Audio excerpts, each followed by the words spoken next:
CPIM Kozhikode ജില്ലാ കമ്മിറ്റിയിലും പിണറായി വിജയന് കടുത്ത വിമർശനം. പിണറായിയെ പ്രതിപക്ഷ നേതാവാക്കിയത് നൂറ്റാണ്ടിന്റെ മണ്ടത്തരമെന്നാണ് വിമർശനം. ഇത്തവണ പിണറായി മത്സരിച്ചില്ല എങ്കിൽ ഫലം മറ്റൊന്നായേനെ. സീറ്റ് പിടിച്ചെടുക്കാനെന്നുള്ള പേരിൽ കെ ശൈലജയെ തോൽക്കുന്ന സീറ്റിൽ മത്സരിപ്പിച്ച് ജനങ്ങളെ പുച്ഛിച്ചുവെന്നും അംഗങ്ങൾ കുറ്റപ്പെടുത്തി. സംസ്ഥാന സെക്രട്ടറി MV ഗോവിന്ദനെതിരെയും കമ്മിറ്റിയിൽ വിമർശനമുയർന്നു. MV ഗോവിന്ദൻ ഓരോ തവണ മാധ്യമങ്ങളെ കാണുമ്പോഴും 100 പേരെങ്കിലും പാർട്ടിക്ക് എതിരാകുന്നുവെന്നാണ് കുറ്റപ്പെടുത്തൽ.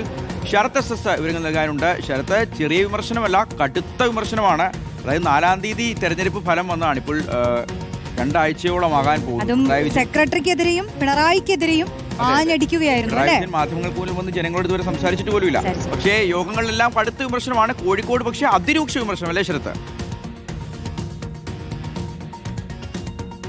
ഷിയാസ്, റോഷ്നി, അത് തന്നെയാണ്. അതായത് സംസ്ഥാന സെക്രട്ടറി MV ഗോവിന്ദനും പിണറായി വിജയനുമെതിരെ രൂക്ഷ വിമർശനം തന്നെയാണ് കോഴിക്കോട് ജില്ലാ കമ്മിറ്റിയിലും ഉയർന്നിരിക്കുന്നത്. അതായത് MV ഗോവിന്ദനും പിണറായി വിജയനും തന്നെയാണ് ഈ തോൽവിക്ക് പ്രധാന കാരണമെന്നുള്ളതാണ് ജില്ലാ സെക്രട്ടേറിയറ്റിലെയും ഒപ്പം ജില്ലാ കമ്മിറ്റിയിലെയും അംഗങ്ങൾ പ്രധാനമായും വിമർശനമായി മുന്നോട്ട് വെച്ചത്. അതായത് കെ ശൈലജയെ മത്സരിപ്പിച്ചതിൽ തന്നെ ഇത്തരത്തിൽ പാർട്ടിക്ക് വലിയ വീഴ്ചയുണ്ടായി.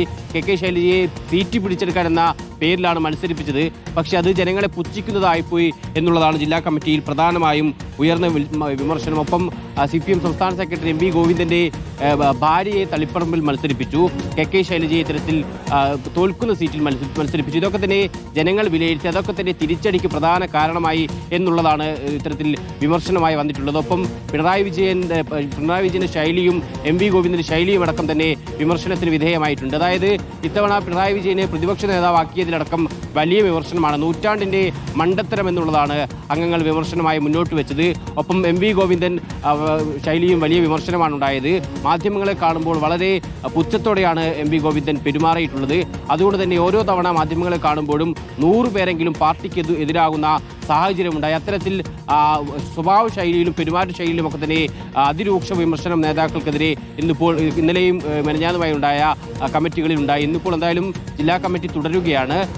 ഇന്നും കൂടി ജില്ലാ കമ്മിറ്റിയുണ്ട്. കഴിഞ്ഞ ദിവസം സെക്രട്ടേറിയറ്റും ഇന്നലെ ജില്ലാ കമ്മിറ്റിയും ഇന്നും ജില്ലാ കമ്മിറ്റിയുമാണ്. എന്തായാലും ഇപ്പോൾ നേതാക്കൾക്കെതിരെ അതിരൂക്ഷ വിമർശനം തന്നെയാണ് ഉയർന്നിരിക്കുന്നത്. ഒപ്പം കെ ശൈലജ അടക്കമുള്ള പ്രധാനപ്പെട്ട നേതാക്കളെ തോൽക്കുന്ന സീറ്റിൽ മത്സരിപ്പിച്ചത് സംബന്ധിച്ചുള്ള വിമർശനവും ഈ കമ്മിറ്റിയിൽ ഉണ്ടായി എന്നുള്ളതാണ്. ശരി ശരത്ത്, അപ്പോൾ പത്തനംതിട്ട, കൊല്ലം, അതോടൊപ്പം എറണാകുളം, കണ്ണൂർ, കോഴിക്കോട് എല്ലാ ജില്ലാ കമ്മിറ്റികളിലും പാർട്ടി സെക്രട്ടറി MV ഗോവിന്ദനെതിരെയും മുൻ മുഖ്യമന്ത്രി പിണറായി വിജയനെതിരെയും കടുത്ത ഭാഷയിലുള്ള വിമർശനങ്ങളാണ് ഉണ്ടാവുന്നത്. അതിപ്പോൾ ജില്ലാ കമ്മിറ്റികൾ മാത്രം ഒതുങ്ങി നിൽക്കുന്നതല്ല.